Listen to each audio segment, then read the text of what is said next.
My name is Alex Caserta. I recently retired from a 34-year career as a visual arts instructor in order to embark on a new adventure.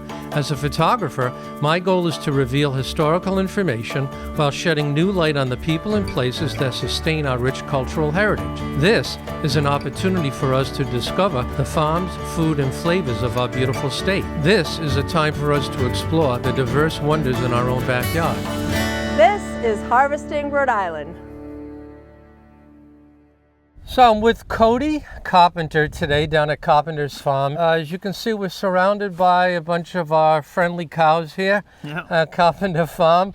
What can you tell me, Cody, about these cows that we have over here? What kind do we have? I can tell you we got Hereford and Angus mix. It's a breed between the two of them.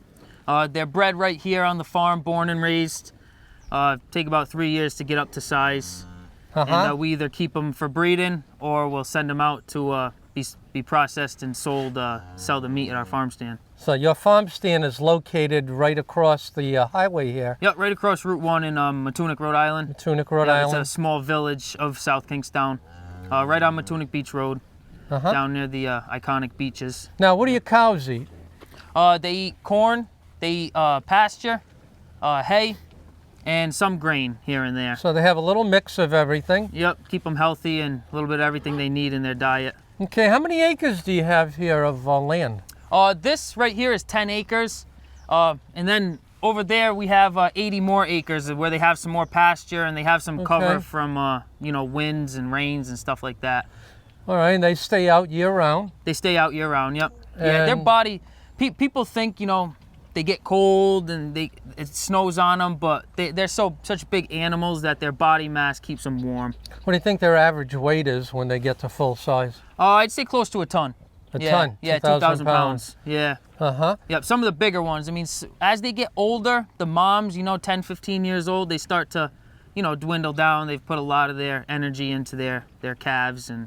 Yeah, and you have quite a few that are pregnant right now. Yeah, all the females that are of age should be impregnated now and should be dropping calves early spring. Usually around Easter is when it seems to start the calves. Now, over at the farm stand, you sell cows or the meat that's already processed, but somebody can come, if I got this right, and actually order a quarter cow or a half cow, and you'll have it prepared for them. Yes, we call it ordering a side. We call it a side of beef. We sell the smallest side we sell is a quarter of a cow. And what type of cuts do you sell at the farm stand? We sell everything from, you know, premium steak cuts like T-bone, porterhouse, ribeye, strip steaks, sirloin. And then you get into your lower class of steaks like tip steaks, sirloin tip, shoulder steaks. You got some London broil steaks, flat meat, you know, some random. And then ground beef. And obviously, ground beef is half of it, I'd say. Half of the animal, yeah. How many steaks do you get out of a cow compared to ground beef? Not as many as we want. But it's about 40% waste. So if this cow weighs, say 2,000 pounds right now, it's about 40% off of that. So you'll get 60% of what he weighs now. Okay. Yeah, 40% is waste. Oh, okay. Yeah, between fat and bone matter and the guts. I'd say you probably get about 50 to 80 pounds of premium steaks off of a full-size cow. Yeah. And then the rest is ground beef and a lot of roasts. And you can do different things with all the cuts. Like if someone orders a side of beef or if they want a whole cow or a half cow, they can choose how they want it cut up, you know? Like you can get tip roast or you can get that into tip steaks or you can make that into ground beef, you know? It all depends on how you fill out your cut sheet and what your customers are looking for. How many cows do you have? Right now, I'd say we have between 70 and 80 head. And that fluctuates, you know, throughout the seasons as we sell some and, you know, more are born. And, yeah. I'd say by early spring, we should have 100 head with all the new calves coming. Now, this farm's been around for, what, 100 years? Yeah, about 100 years. I'd say the early 1900s is when it really kicked off. And your grandfather started this farm? I'm the fifth generation. Fifth generation. So it's going back a few greats there. Okay. Yeah, and they all came from this country. Nobody came over from another country. Nope, all right here. And everybody was a farmer up to your generation. Yep, up to my dad and now me and my children and hopefully my children. Yeah, and you started, or your people who came prior to you, your grandfather and your uncles, they started with growing potatoes? Yeah, potatoes was one of my grandfather's big crops. He was big into that, I'd say in the 1950s, 1960s and 70s was big for potatoes around here. Well, yeah, and a lot of potato farms also out in Portsmouth many years ago. Then my grandfather, before he passed, he sold all the potato equipment, and that kind of put an end to that, because to replace the equipment nowadays is huge. Too expensive. Yeah. I mean, it's doable, but we're doing enough as it is now. You know, we've grown in so many other areas other than potatoes.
So I'm here at Carpenter's Farm stand, and Megan, you're the manager here? Kind of. Kind of the manager? But you run the farm stand basically, right? Out here, stocking produce, running the register. All that. Yeah. And I'm assuming it gets fairly busy in the summertime here? Very busy in the summer, especially on weekends. There's a lot of tourists. The beach is right down the road. Yeah, people are in and out, and then we have some regulars, but there's a lot of people who travel down here from Connecticut, or really, they have beach houses down here, so. What do you carry here in the farm stand? All fresh produce. We carry some of our own house-made salsas, jams, relishes. Yep. And then some local-made stuff. We try to keep everything pretty local. Okay, and I noticed that you have a bakery here? We have a bakery, yep. We bake pies, breads, cookies, muffins. You have tomatoes, I see. What else do you have for fresh produce? We grow our own zucchini, summer squash, cucumbers, greens, peppers. Corn is our staple. People come here, they love our corn. We fill that table, and then we back in 2 big trailers of corn in the summer. Wow. Yeah, we sell a lot of corn. That's probably our most popular. Yep. More corn than anything else. More corn than anything else. Yeah. Corn and pies. A lot of pies. When does the stand close down? We close the Wednesday before Thanksgiving, so that's our last day. We sell fresh turkeys and we sell pies. You can come and order a pie for Thanksgiving. Oh, okay. And when do you open up again in the springtime? In April. April? No set date, but sometime in April. And you'll have fresh stuff that has been growing already? We bring in local stuff first. You know, it's hard, and we sell like our flowers in the greenhouse. We sell materials to landscapers, so of course our eggs and our beef, and then as all the produce comes into season, we'll start to sell that. Okay, I notice you carry a lot of things like fresh maple syrup and that's from Rhode Island. Yeah, coffee syrup. Yep, that's definitely from Rhode Island. Yeah, and Bloody Mary mix I see over here. And like you mentioned earlier, quite an arrangement here of jams and jellies. Yep. And I even noticed that you're baking some fresh bread. Sounds like a pretty busy place during the week in the summertime. Very busy. Yes, we love it here. Which is good. And you can't beat it because you're getting all fresh local, you know, produce and things that are growing in the ground. And now there's a few greenhouses I see in the back. Yep, we're definitely expanding the greenhouse growing. Yeah, so that's also exciting, I think. Very exciting. Yeah. You sell quite a bit. I'm assuming this is a pretty big greenhouse. Yeah, we got 2 greenhouses for our flowers. There's a lot of beach houses down here, a lot of summer people, so they come and they buy a nice annual basket to spruce up their property for the summer. We don't sell many perennials because where we are, you know, it's a seasonal thing, so. Yeah, that makes sense. People like the instant, nice looking blooming annual and hang it on the porch and go to the beach. And Cody, what do we have, some chicken coops up here? Yeah, we got a chicken coop we made out of an old trailer there.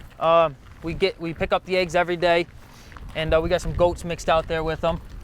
Do you do anything with the goats, or do they just kind of hang around? No, they're just attraction for the people. People love to come and feed them and pet them.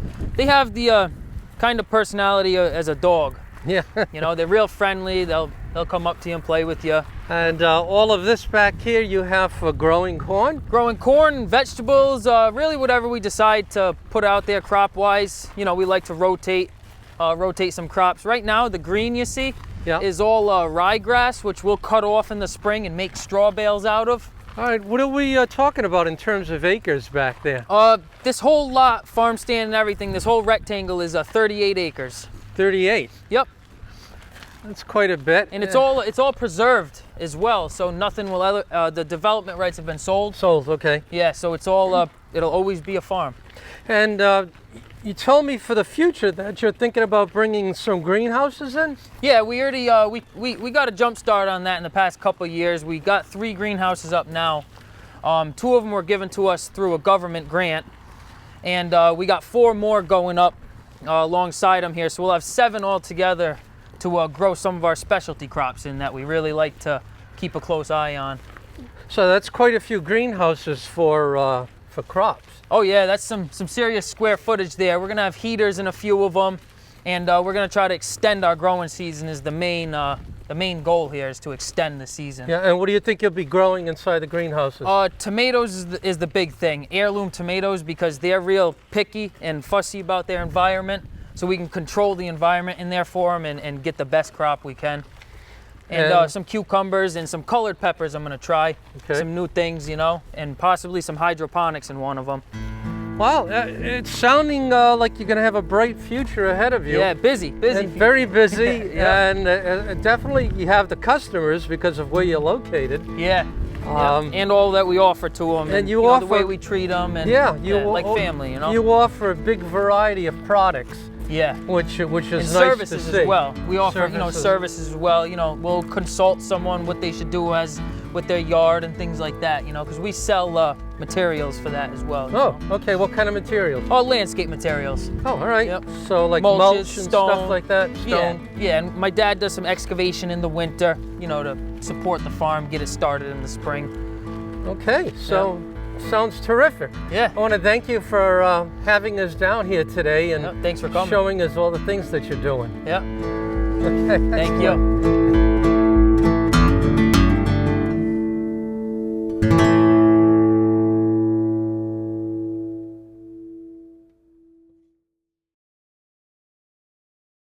I'm at Simmons Farm today in Middletown, Rhode Island, and I'm with Carla Simmons.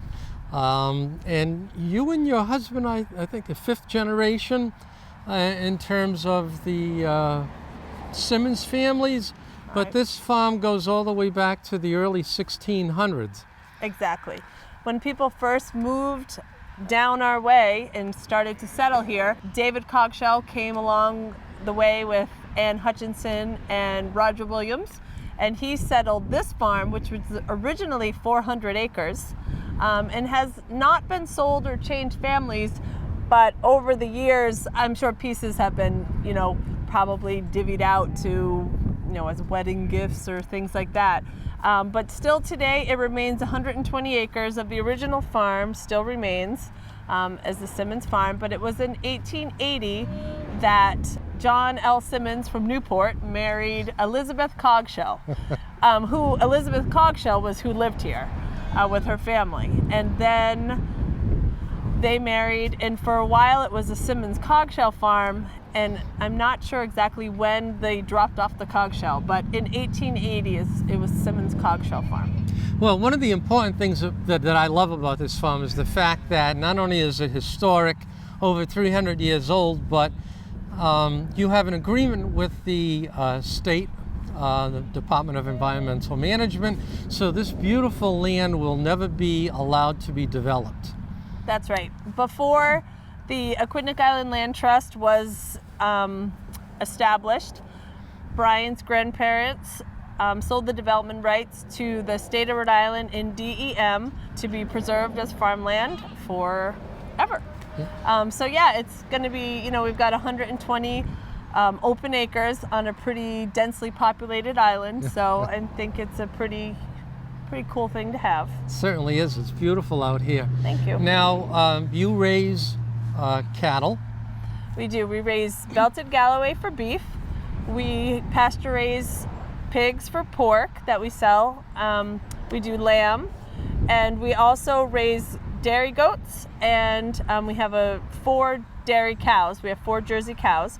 So the goats and the cows we use to make cheese, and the other animals are for meat. And we also have pasture-raised chickens and ducks for eggs. And you're right on the main thoroughfare, so I'm assuming you get a lot of people who stop by. We do. One of our biggest attractions is the petting zoo, which we are currently working on improving with new fencing.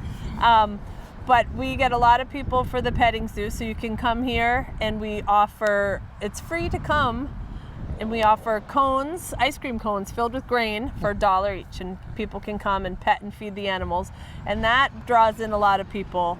But we also offer a CSA at our farm, so that stands for Community Supported Agriculture, where people pay for a share of the season's harvest in advance and come to the farm stand on a weekly basis to pick up. Our CSA runs year-round. We have so there's only 2 weeks out of the year that we don't offer the CSA, just for a break. Oh, that's incredible. I know you do a lot of farmers markets. It seems like you're almost all over the state. We do a farmers market in Newport in the summer, and Providence and Middletown. And then in the winter, we do one in Providence. Well, it's actually in Pawtucket. Pawtucket? We do Pawtucket, Middletown, and Newport Vineyards. And this year, we're picking up doing the Mount Hope market in the winter. That's fabulous. So people can really get what you're producing around the state, and they'll know it's from Simmons Farm. What type of cheese do you produce?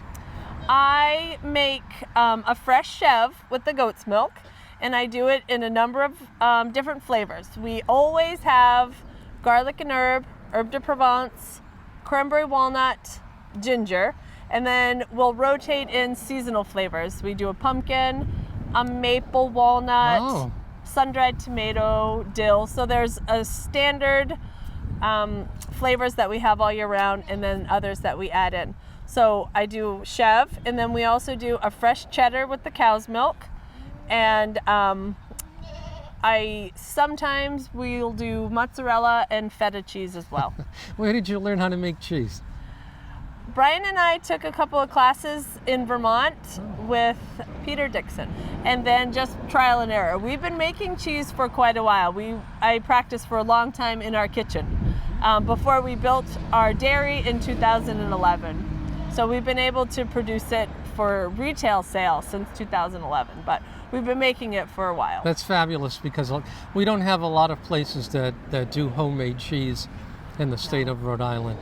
And the fact that you have all the animals right here, and you're making the cheese using your own products. Right. I think that's one thing that sets us aside from other cheesemakers, is that we use our own milk. We, everything from start to finish, happens here. Yeah.